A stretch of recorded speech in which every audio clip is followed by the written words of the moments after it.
got an exciting topic to talk about today, don't we? What? I heard we are talking about cold email, and that gets a little bit of a bad rap sometimes. So tell me a little bit about what we're talking about emails, today. Right?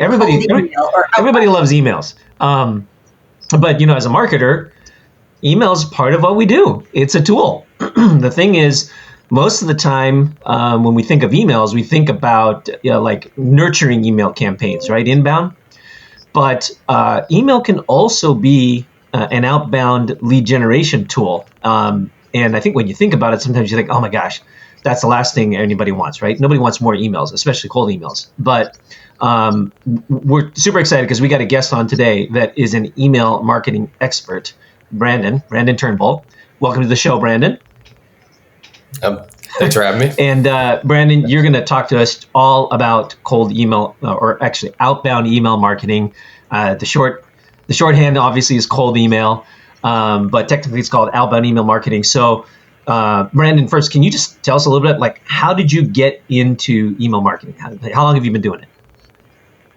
Yeah, so I've been doing kind of cold email or email marketing for about 4 years now. Kind of got into it more so out of just trying different ways to generate leads for a company that I was working for and some of our clients. And we were just trying to test some different methods out and really start to see some decent results with it, and realized then the power of cold email and how great it was for lead generation.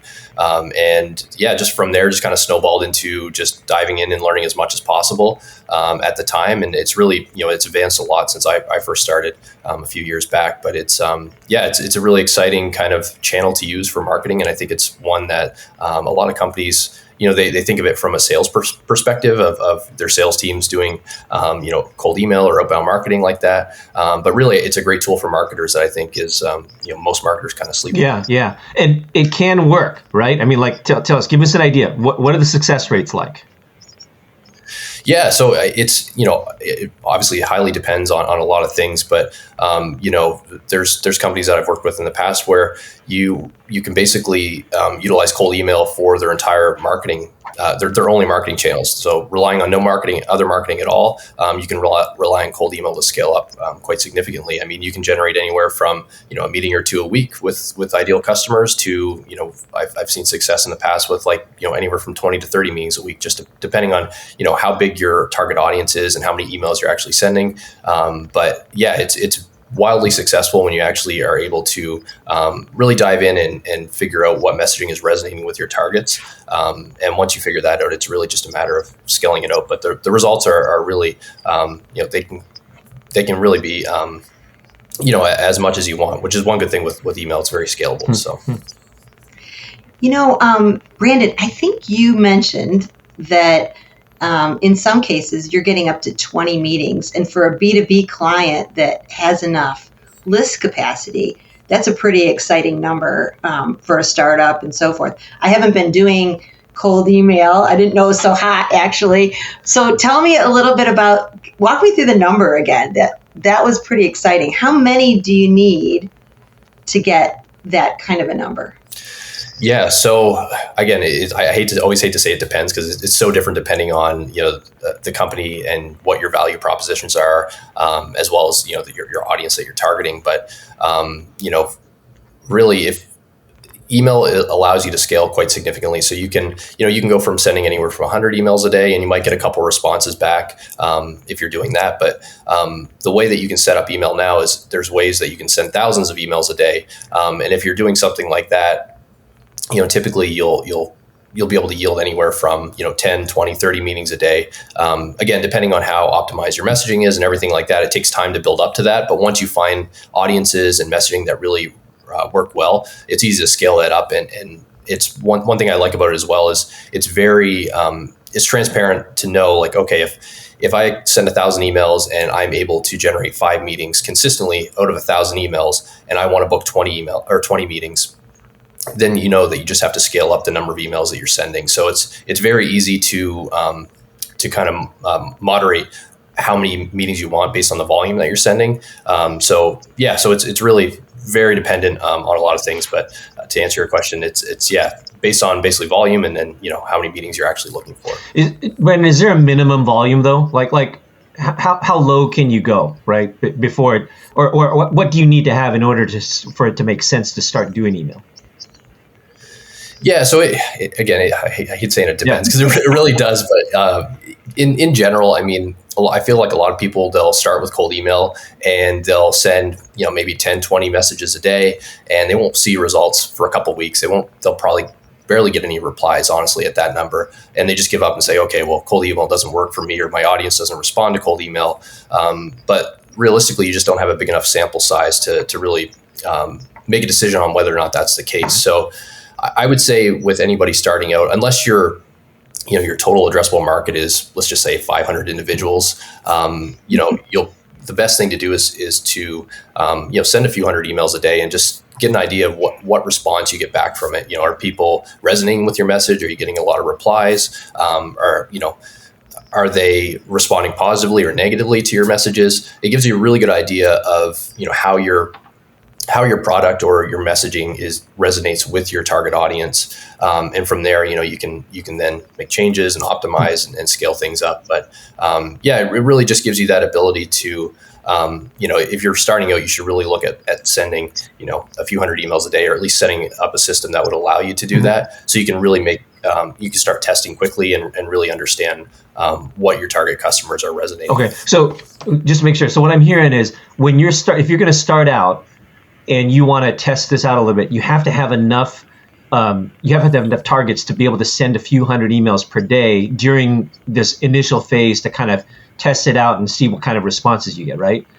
Then once you get past that, though, then can you just maintain at a few hundred a day if that seems like it's getting you the number of leads and opens that you want, or do you recommend that you then want to be able to scale? I mean, obviously, it goes back to what you were saying before. It all depends on how many leads you're trying to get and then what the numbers are. But I'm just kind of get a sense for do you have to get to a certain minimum size or a recommended minimum size? Yeah, that's a great question. So, I try to look at it as reverse engineering. So, okay, if you want, let's just say 20 meetings booked every month, that's kind of what you're looking to do. And that's going to get you the number of clients each month that will sustain the growth that you're looking for. Then you can kind of reverse engineer that and know how many emails do you actually have to send to get those 20 meetings every month. And then you can kind of figure out, okay, if I need to send, let's just say 10,000 emails in a month, and I want to scale that up or double it, then I know that I have to double the volume. I think like I said before, where a lot of people go wrong is they don't send enough volume out. And I think, especially in the beginning, if you're a younger company and you don't really have your messaging really kind of on point, and you don't know what your target audience is resonating with, then I would say, try to send as much volume as possible, just because what that allows you to do is just really test to see what's working quickly. So you're not spending months and months trying to figure out what messaging is resonating with your ideal customers. You can test really quickly and come up with some pretty conclusive ideas, within a week or two if you're sending a high enough volume. But in cases where, let's just say your target market is, let's just say 500 people, you might want to decrease that volume a little bit, and maybe test some more personalized messaging. So really segment those individuals into very small segments that you can write very specific messaging to them. So it makes the email seem a little bit more personalized, but also allows you to get some better responses out of the emails that you are sending to that small audience. That makes sense. Hey, Brandon, this sort of reminds me, and I haven't done cold email in a while, but it sort of reminds me of the direct marketing days when we used to think about lists, right? Would you say that that's the most important element of a successful email marketing campaign? Yeah, so you're totally right there. I think, again, it's kind of one of the things that people think about, like, okay, my messaging is the main thing that I really need to focus on, and I'll send that out to as many people as possible. But really, the list building is where you can get very specific with your targets, and with a lot of the tools that are available now, you can get very specific with the types of filters that you can use to build out these lead lists. So, as an example, a lot of people will focus on, okay, I want to reach out to, let's just say, chief marketing officers at companies that are, 100 to 1,000 employees. So that will give you a really big group of individuals to reach out to. But what you can do with that further is segment it to try to understand, their pain points a little bit more, based on some other factors that you might be able to filter for on some of these lead platforms. So that might be something like the industry that they're in. It might be how long they've been at their job for. So if they're a new hire, maybe they're facing different challenges than someone who's been established at the company for a while. You can also use other types of filters like the keywords on a company's website, so you can make specific messaging to the types of companies that you're reaching out to as well. So there's a lot of different ways that you can really customize your lead list now. And from my perspective, lead lists and data is probably one of the biggest success factors in cold email, other than setting up, the proper infrastructure and getting really good deliverability to make sure that your message is actually getting in front of the individuals. But aside from that, lead list is probably the most important thing, because once you segment your lead list down into smaller buckets, it allows you to write very customized messaging to each of those segments, to really understand how each of them are resonating with them. So how do you source that list? Because, I think I have list brokers contacting me like on a daily basis, it seems like. So how do you find the great list sources and perform those filters in the best, most efficient way for busy marketers? Yeah, so a lot of people do think about, they think about email lists as these lists that they get contacted about, but a lot of times those lists are stale, so they're not fresh. A lot of the people that are in there, they may have changed jobs, which you don't know about, and also the emails themselves, they could be unverified emails. And the problem with that is, if you start sending to unverified emails, you'll start getting bounces, which affects your domain reputation and your deliverability, which is going to, over time, you'll end up getting really low open rates because of that. So it's really important to find very fresh list sources or types of platforms that will allow you to pull contact information basically as you're pulling it. So it refreshes their contact information as you're looking to build these lists out. So you know that they're fresh emails, they are correct, and those people are at the right jobs. So there's a few platforms that you can do this with. Apollo.io is probably the most popular. So they have a very large database of individuals that that you can, and a lot of different filters that you can use on that. There's a few others that you can use as well. But the main thing is, the people that I work with, what I try to tell them is the best thing to do is find a custom, an area that you can build a custom list from. And what I mean by that is looking for databases that aggregate relevant companies that you want to reach out to. So as an example, if your target market is a SaaS company, then you could look at a database like Capterra, where they aggregate all kinds of SaaS platforms, and you can actually get that information, find someone to scrape that information from the website for you. So you can get the company name, the website, and all the information that you need there. And then you can upload that into a platform like Apollo to find the relevant contact information for the individuals that you want to reach out to. Mm-hmm. So Brandon, as an email marketing kind of specialist, right? This is your area.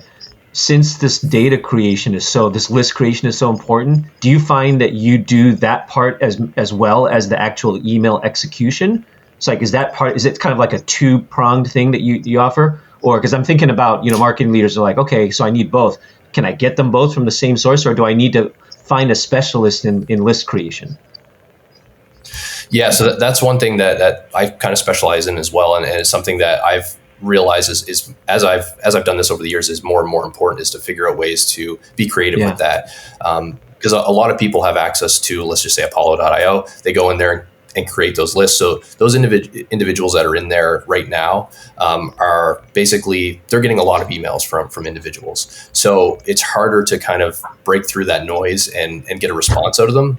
So if you go a little bit untraditional route and build some of these custom lists out, and then enrich Apollo's database with those companies, not only does it allow you to use a bit of customization in your email, like you can say, hey, I found your company on Capterra, thought I'd reach out as, we're helping SaaS companies do X, Y, Z. That's one way that you can use to kind of customize and personalize your email. But the other thing is it gives you companies that most other people probably aren't reaching out to, and it just allows you to sneak in there and get in somebody's inbox where they're probably not getting a ton of cold emails. Yeah. Okay. So I can see that as a real benefit. I mean, let's face it, you want to shorten the learning curve on everything as much as possible. So just getting a new platform doesn't always necessarily arm you with the right techniques you need. Yeah, and I think like one thing that a lot of people don't think about either is looking at intent data as well. So how do you know that the individual that you're reaching out to is the person, it's the right time for them for your solution? And there's different ways that you can kind of do this. It really depends on the what you're offering. But one great way to do this is looking at like job data and understanding, okay, here are companies that are hiring for my specific target, and you can monitor those job descriptions. And when those jobs are closed, exactly what, looking at the description, you'll know exactly what they were looking for in that individual, what their responsibilities would be. And it kind of gives you an idea of the pain points that that company is facing, knowing that they're trying to hire someone to solve those. So that allows you, again, to look at, okay, if they just hired this individual, I can reach out to them and basically offer something that will help them start out their new role, or may help the company solve some of the pains that that they already have. Brendan, let's start to get into some of the detailed mechanics of these. And you started mentioning some of these, right? You started talking about deliverability and that kind of stuff, right? What do you need to do in order to kind of start getting? So let's say you've got the list. You feel like you've got a list, right? So now you're going to get into the mechanics of actually executing the campaign. What goes into that? What do you have to work towards? To kind of tell us the ins and outs of that. Yeah, and I think this is probably one of the biggest areas where people really fail is setting up an infrastructure that will allow them to get open rates that are higher than 50%. That's kind of a good target. What you'll typically see, and I see this a lot, is companies will start doing cold email. They'll take their main company domain. They'll start sending emails from their own email address. And very quickly, what will happen is you end up reducing the reputation of your company's domain, which leads to a whole host of problems down the road. Like, if you're trying to deliver emails to your customers, sometimes they'll end up in spam because you use your main domain as kind of as a way to do cold outreach. And this happens a lot with companies that have sales teams as well.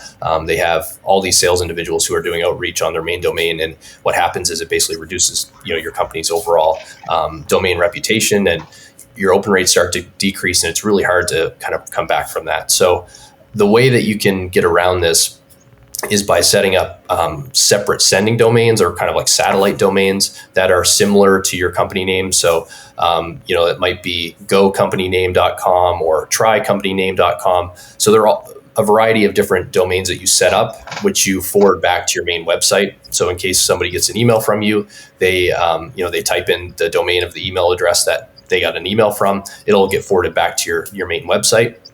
But what this allows you to do is it allows you to kind of separate the reputation of each of these domains, so that, if you have to, you can scale out with more email senders. But also, if you start to have issues with one or two of the senders, you can remove them and replace them with new domains. So it gives you a really robust system that allows you to, that can give you the ability to scale up and just protect the reputation of your main domain. I'm glad you talked about that, because I've worked with a lot of marketers who really were reticent to use email because of that exact reason. So that's a great workaround.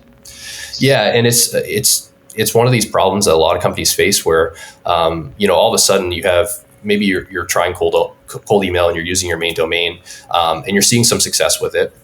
But all of a sudden you start, maybe sending to unverified lead lists and seeing some bounce rates, or you're getting marked as spam by some individuals. And then what happens over time is you go from getting, 30, 40, 50% open rates down to 20, sometimes even 10% open rates. So all of a sudden you have to send more and more emails in order to reach that same volume of meetings that you were originally booking. And, it can be really detrimental to a company if all of a sudden your pipeline dries up and you're not able to book those meetings because of the deliverability issues that your domain's facing. So by building out a system like this, it really kind of takes that out of the picture and allows you to really maintain good deliverability over time. And like I said, if you run into an issue with one or two domains, then you can just switch those out for new ones and just continue continue sending at the volume that you are. So one thing I was going to mention, we've been using the term deliverability, right? But for any of our listeners who don't know what that means, deliverability just means making sure that the emails are actually making it into the inbox, right? They're not getting, because you got to take, before you can get an open, you've got to get the email into the inbox first. It can't bounce, it can't get into spam.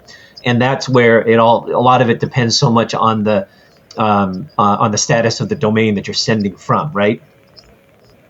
Exactly. Yeah. So, the big thing with deliverability is actually, like you said, getting delivered to their inbox. So there's a few different places that your email can end up. If you have a really bad domain reputation, it could end up in the spam folder, which most times your prospect's never going to see it if it's in there. Or it could end up in the promotions tab, or as an update in your email folder. So those are kind of folders that Gmail sets aside. And basically, again, most people don't look at those folders. So the goal is to make sure that you can maintain deliverability to a point where you're getting most of your emails into the inbox, and that'll give you the best chance of getting it open and having somebody seeing your email. Yeah. Brandon, I had a client that was in pharma, and so they have a lot of firewalls set up in their company to try to block emails, right? As many large companies do, right? So this technique can actually penetrate some of those kinds of companies as well if we do it rigorously and change the domains and work that angle. So it will give you, I wouldn't say that it's guaranteed that it will get you through those, but it'll give you the best opportunity to get through those. So there are a lot of different checks that servers will do to make sure that, you're a reputable sender. And depending on the type of company that you're sending to, like you mentioned, some of them have really significant firewalls set in place or specific protocols that will stop any external emails from being sent. So yeah, it's one of those things where it doesn't guarantee that you'll get through, but it definitely gives you the best opportunity to get your email through. That's a good one. Good. Okay, so keep talking about it, because I know that in addition to setting up these domain or these satellite domain sending, right, there's another element to it, which I think you can also talk about, right, which is like this whole warm-up concept. Yeah, so this is something it's been around for a little while, but it's become more kind of mainstream, more popular. Is basically warming up your email domains before you're actually sending cold emails with them. And what that does is basically you're attaching your email senders into a warm-up pool. And what the software will do is it'll send emails from your email domain to anybody else that's in that pool at a certain volume.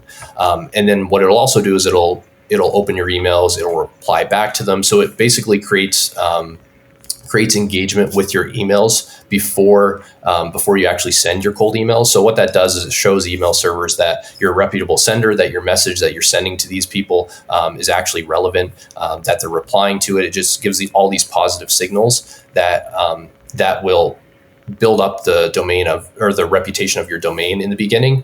So you have to think about it. If you buy a brand new domain, so it's brand new. You set up a brand new email sender that's never sent any emails. If you start sending cold emails, most servers now will look at you and be a little bit skeptical that you're you're actually a reputable sender.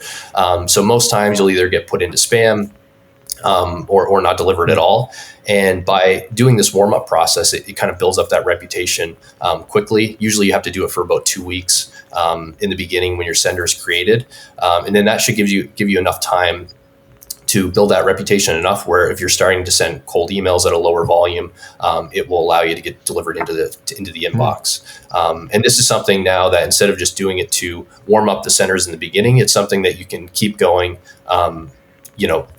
as long as you're sending cold emails for, and it just kind of adds another layer of allows you to just kind of prolong the deliverability and reputation of your sender, so that over time you're not losing, you're not dropping in open rates or anything like that. We had that for several clients who are startups, right? That's something that the startup has to think about as the marketing leader in some of these smaller companies, right? They're not warmed up at that point.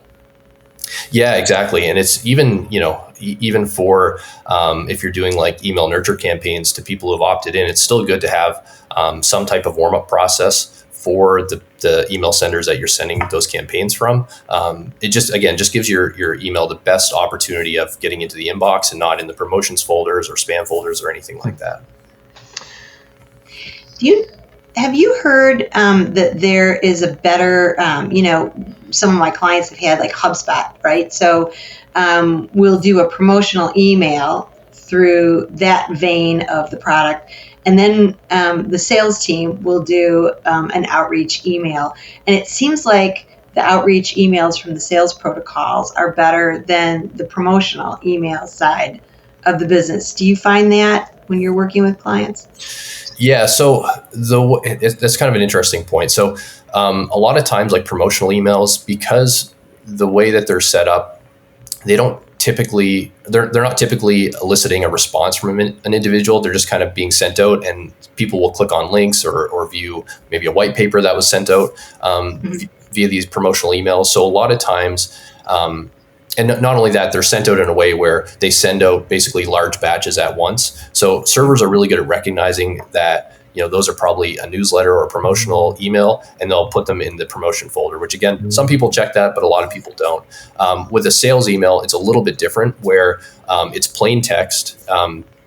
So it doesn't have any HTML in it, which that makes it look like more of a personal email that you're sending. But also the way that they're sent out is it looks like a lot of these platforms will try to mimic the way that that people are sending emails. So it'll send out one or two every couple minutes versus in a large batch. So it makes it look like a human's actually sending them. But the main thing is looking at if a salesperson is sending these emails out, they're going to get a lot of responses and back and forth to these emails, and that's kind of one of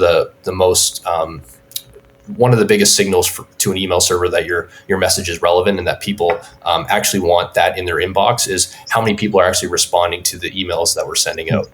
So that's one thing that why sales emails will typically perform a little bit better in terms of deliverability and open rates versus promotional emails. So that begs a good question, kind of a segue, because it seems like what you're saying is that the sales emails, because the type of response, well, there's a few things you're saying, but one of the things is that because of the type of response is usually like a reply, right, or something like that, then the email servers sort of recognize, or it tells the email senders or servers that, okay, this is not a promotional email. That, I think, leads to kind of a question of what is a typical call to action then in a cold email, right? Are you asking for a reply? Are you asking for a meeting link? What do you do in in terms of that? Yeah, that's a good question. And to kind of piggyback on what you're saying there. So basically, email servers look at basically domain reputation. It looked upon if an email sender is, a typical email sender. If you're just using your business email for everyday emails, most of the time, every email that you send is going to get a response. Not all of them, but most of them will. And there'll be also kind of like threads of emails of back and forth that you're doing with people. So you want to try to mimic that as much as possible. So getting responses is really one of the most positive signals that you can send an email server that you're a reputable sender. So what worked in the past a lot, and you'll see it in a lot of traditional kind of cold email templates, is saying, hey, here's my pitch. This is what I can do for you. Feel free to book a time on my calendar, or something along those lines, right? You're basically asking for time, or you're just telling them and directing them to a landing page or a meeting link. The problem with that is most people won't respond to that. So even if they're interested or not, they're never going to respond to that. So over time, you'll see that your open rates and deliverability will go down because nobody's responding to your messages. So the strategies that are kind of working a lot better now versus before are shorter emails that are asking questions. So, you could still ask them, hey, would you be interested in discussing this more if you wanted to set up a meeting with them? But instead of like directing them to a meeting link or anything like that, it should just be a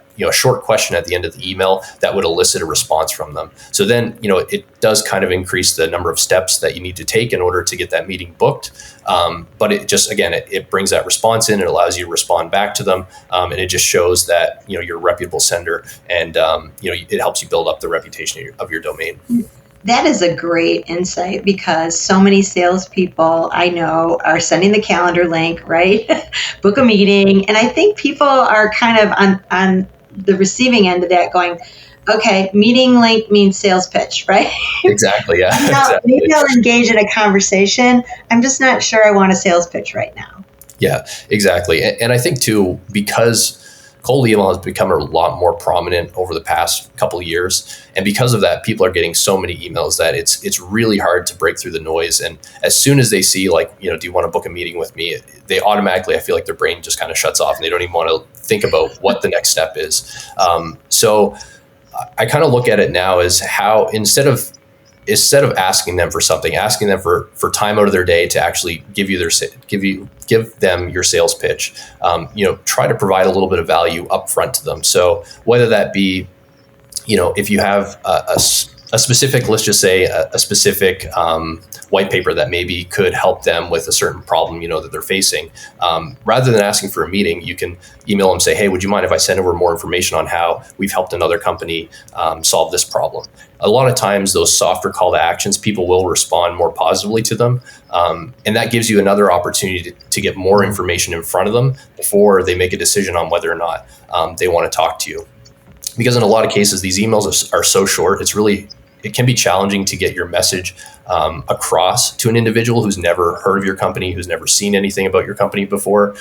So what you really want to try to do is just make sure that you don't close that conversation off immediately, and just try to open them up and allow them to respond to you, ask for more information, get more information in front of them. So then you can continue to follow up with them and kind of nurture them through that process.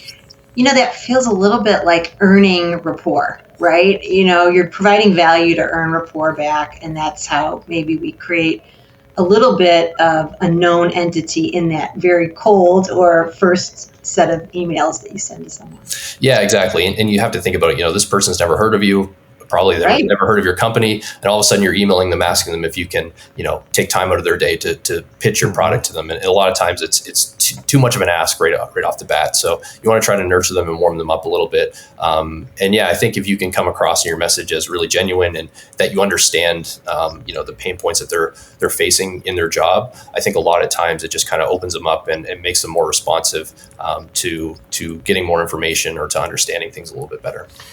So Brendan, if the goal is to kind of try to engage with these, smaller questions, right, easier questions as opposed to going right to the book a meeting, that makes me think about, okay, so then what does that email sequence look like? Like, how much of that are you able to automate versus, those responses need to have a bit of an authentic feel to the response too, right? So I'm kind of curious, without getting totally into the weeds on it, but just give a sense for like, how much do you automate the sequence? How much of a sequence is there? And how much of it is pre-planned in terms of, ask for this. And if they say this, then you can, send them this reply. Or is it really more that you've got to really now look at each response in almost like a custom fashion? So yeah, a lot of times, a lot of the responses will be kind of more of a custom message. If you're, as an example, if you're using a call to action, like, do you mind if I send over more information? Or do you mind if I send a quick screen share video of me walking through our platform and how it can help you? Something along those lines. Then you can kind of create canned responses to those responses, because that everyone will say like, sure, I'll send that over. Yeah, I'd like to see more information. So you can kind of create canned responses to those that you can use over and over again. But that would be more of a manual process. But you'll also see that some people will respond to you with specific questions. And you'll see this a lot where, in the beginning, you may not have a specific response to each of those that you can put in a sequence. So you'll do that kind of more manually in the beginning. And then over time, as the more you start to see similar questions arise, then you can create, canned messages that you can send out to these people that will answer their questions. So in the beginning, it's more of a manual process, but yeah, it can be. You can do something with automation as you learn more over time. I feel like that's a little bit of where this differs from your nurture streams, right? I mean, you're really trying to have volume out in the marketplace, and then perhaps the pickup of that response is handled by your salesperson, and it's just more personal, right? Yeah, exactly. So, that's one way that I always see kind of marketing and sales as one almost, I feel like a lot of times, a lot of these messages that do come in, it does give the sales team an opportunity to jump in and really nurture that prospect to a meeting. And I think by using these types of approaches, it allows marketing to see what kind of messaging is resonating with these individuals, but it also allows sales to understand, how to kind of jump in and give a more personalized approach and a personalized handling of these prospects once they should raise their hand and show that they're kind of interested in learning more. And I am seeing in many of the clients that we're working with where the sales team is actually going further up the funnel to try to nurture, especially if your business is, not where you want it to be, right? Somebody's got to do a little bit of that funnel work, which is either marketing moving down or sales moving up the funnel to try to nurture that into a meeting. Yeah, exactly. And I think like traditionally a lot of companies that have sales teams, the SDRs will be doing a lot of outreach themselves, and they're spending a lot of their time personalizing these messages and doing that outreach, and not as much time actually nurturing prospects or selling to them. So I think like a system like this, what it allows you to do is it allows you to take some of that off of your sales team and allow marketing to handle a lot of the messaging. And send a lot of these messages, and then allows the sales team to focus more on nurturing prospects that are warmed up already, or have them work any of the leads that are coming in from these campaigns, and then they can focus more on doing the more personalized approach after you already know that these people are somewhat interested in what you're offering. So when you've done these campaigns, Brandon, is there usually some sort of SDR function, even if maybe it's not called that, but there's someone filling that role or that activity? So it really depends. Sometimes there is. Sometimes, I've worked with companies in the past where they don't have that function, and it could be, if it's a small startup, it might be, even a founder or someone else on their team handling those responses. Yeah. And there's been cases where I've actually handled a lot of the responses as well.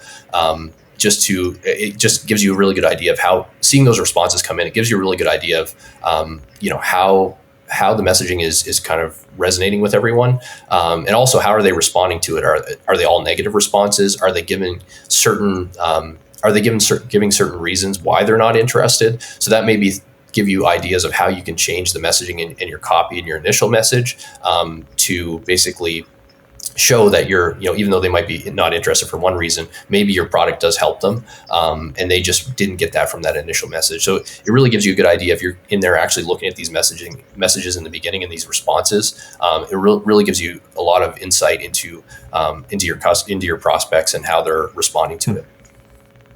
I couldn't agree more. A lot of watchouts that we see in startups are you are putting your most junior person in charge of catching the lead, as I call it, right?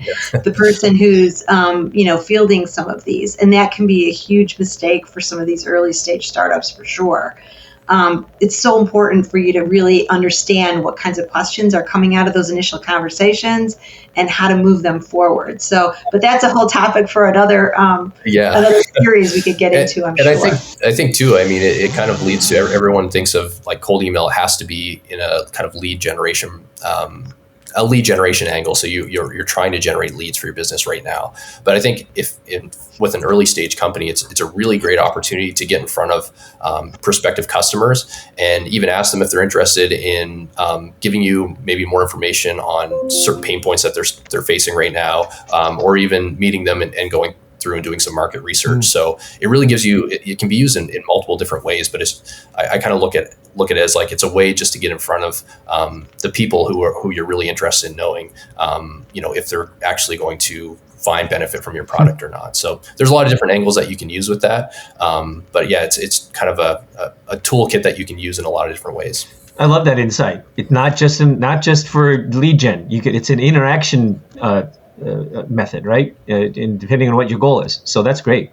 Let's talk a little about the actual tech behind it, right? So what email sending tools, and you've been kind of alluding to some of these, not necessarily asking you to name them or rattle them, whatever you want, you can, but what are you looking for? What is it? What do you need to have in a good email sending tool? What are the main things? Yeah, so the big things now is obviously being able to run A/B tests. So having be able to sequence your messaging and send put someone in a sequence and run them through an initial message and maybe a few follow-ups. Also test the messaging at different stages, so to be able to run A/B tests. But the biggest thing is being able to attach as many senders as you need, and also being able to optimize them for deliverability. So there's a couple platforms that are newer to the market right now. One of them is called Instantly.ai. The other one is Smartly.ai. They're basically built on the premise of you can attach as many email senders as you want to them at no additional cost. So you're just paying a one-time monthly fee each month for the platform, where some platforms will either charge you by email sender, or they may only allow you to, you'll have to buy a new user license for each, let's say 2 email senders that you add to them. So it can become pretty expensive if that's the route that you're going. But with these newer tools, you're actually able to, the biggest thing is how many emails can you actually attached to them. And with both these platforms, they have warm-up software built in with it as well. So you can do that all in one place. Those are good tips. Okay. We've covered a lot. This has been so good. I think the last big question then that we haven't touched on, some sense of how much does it cost to do email? And this can be, we can go back to it depends, I know, but I guess, I don't know, just some idea range, right? Or maybe in general, like you're probably going to be at least looking to be spend X. What would you say there?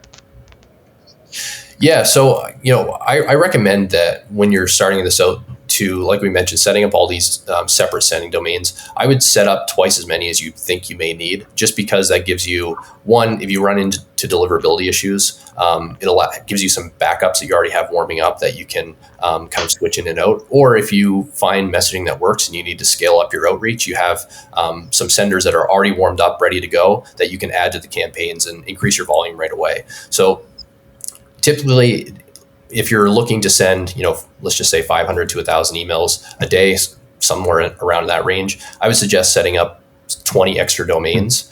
So that would be around $12 per domain. So I think it's around $240. Excuse my math, it's not very good, but I think it's $240. So that's kind of the initial startup cost, and that's a one-time fee. And then on each of those domains, you'll set up an email sender, which can range anywhere from $3 to $6 a month, depending on what platform you set them up on. So if you're setting up a Google Workspace email on those accounts, then usually it's around $6 per email per month. And then usually the email sending software itself is usually around $100 a month. It can range, a little bit less or a little bit more depending on the features that you're looking for and which one you go with. But that's kind of like a good starting range for that. And then usually what can be the most expensive is actually the lead data. So if you use a platform like Apollo.io, you can get, I think for $100 a month, you can get 10,000 contacts per month. So that's a really good starting place, and it's relatively cheap. But you should also look at verifying those emails as well. So that would be an additional charge with a separate platform. But yeah, that kind of gives like a good starting range for starting out with cold email. And then from there, again, you can scale it any way you want. And if you look at building custom lead lists or anything like that, that can be additional costs. But it's honestly probably one of the cheaper kind of marketing channels that you can set up within your business. It allows you to get going really quickly. So I think the things that I've noted in my head are written down while we were talking, right? In terms of kind of some key takeaways or things that I think to walk away with. I mean, first, cold email can work, right? You're saying success rates upwards of 50 to 7% in terms of open rates, right? And then 20 to 30 leads per week. That's a great number. For many companies, that'd be phenomenal. But you have to have enough email volume. So I think, and what did you say it was like? You want to, in the beginning, you want to be able to at least be able to send a few hundred. Was it 100 a week, right? A few hundred a day? Yeah. So you want to try, I would aim for around 500 emails a day, or at least have the capacity to send that many. Maybe you won't send that many in the beginning, but that will give you a good enough volume of emails that you should get enough responses and maybe have a few leads coming in the beginning that will kind of allow you to hit some bigger numbers. If you're looking at sending only, let's just say 50 emails a day, you may not even get any responses from people in a day if you're only sending that many. So you have to think about it. If you send it to 50 people and let's just say, 50% of them open it, you're only getting in front of 25 people a day. So that's kind of the way you want to look at it in terms of determining how much volume you want to send. So you need to have list capacity, really. Yeah, exactly. Yep. And then and that was the third thing I wrote down, which is focus on the list creation, right? I think my initial instinct was always like, I got to figure out what my message is, like what I'm going to say. But no, it's get the list first, and then figure out how to message to that list that you got, not the other way around, right? there's setup time. So you're going to need, at least a couple weeks, maybe like 2 or 3 or 4, maybe, and just in terms of getting all the stuff set up, right? Getting your domains, warming up these email centers. So there's a little bit of a ramp up time. And then getting replies to your emails is really the best call to action, right? It's less so these days, the booking a meeting, just trying to get that engagement, a response to the email, because then the emails then are a little bit more authentic in terms of that natural dialogue. Yep, exactly. Yeah, I think, from my perspective, the biggest thing is just setting up the foundations and laying that foundation so that you have, the opportunity to really have success, not just, in the first few weeks, but also long term. I think you hit the nail on the head there by, focusing on your infrastructure and getting your domain set up, your warm ups going, everything like that, and building that out, and then focusing on the lead list building as well, and figuring out, how do I take these individuals and find information on them that's very specific, that allows me to write really specific messaging to each of these groups. If you start with those kind of foundations, it'll take a little bit of time to find the messaging that is resonating with them, but that'll set you up for success long term. So if people wanted to listen or get into this a little bit more, learn more, where could they find you, or what kind of resources? Yeah, so you can reach out directly to me on LinkedIn. You can find me there. Also, I'm going to leave a guide that I put together that basically has the steps that you can take to actually set up all of these, everything that we talked about today. So setting up your domains, how to do that, how to warm them up, or, which platforms to connect them on, everything like that, just to give you a really good foundation to start from. So, I'll leave that. I think it'll probably be linked in the show notes or something. But yeah, you can get that information, and that'll have all my contact information as well, where, if you do have any issues or questions regarding this, I'd be happy to kind of help anybody out. Fantastic. Awesome. This has been terrific, Brandon. Great conversation. Lots of great insight. Thank you so much for joining us. Hey, let's get those emails out. Yeah, sounds good. Thanks so much for having me. It was a lot of fun. Thanks, Brandon. All right.